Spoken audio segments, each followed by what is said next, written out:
আসসালামু আলাইকুম রহমতুল্লাহি আবরাকাতুহু। কবিতর প্রেমী টিভি 97-এ আপনাদের সবাইকে স্বাগত। আশা করি আপনারা অনেক ভালো আছেন, আমি অনেক ভালো আছি। তো আপনাদের জন্য আবার নতুন একটি ভিডিও নিয়ে এলাম।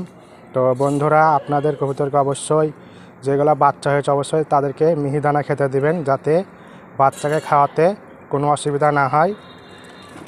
যে কোনো ধরনের মিহিদানা দিবেন, যেমন রাই এবং সবুজ বাজরা বা কালো বাজরা বা মসুরির ডাল এবং কুসুম ফুলের বীজ, অবশ্যই এই জাতীয় মিহিদানা দিবেন যাদের ছোট ছোট বাচ্চা আছে।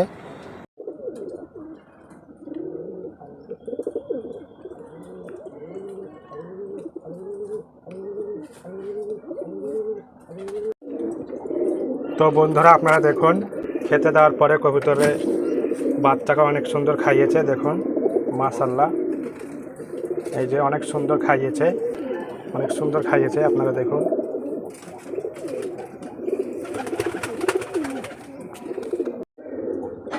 তো বন্ধুরা, এই জায়গাতে একটা বাচ্চা উঠেছে, নতুন আজই উঠেছে, মোটামুটি 20 মিনিট হবে। তা বাচ্চাটা ফাঁক দিয়ে পড়েছে।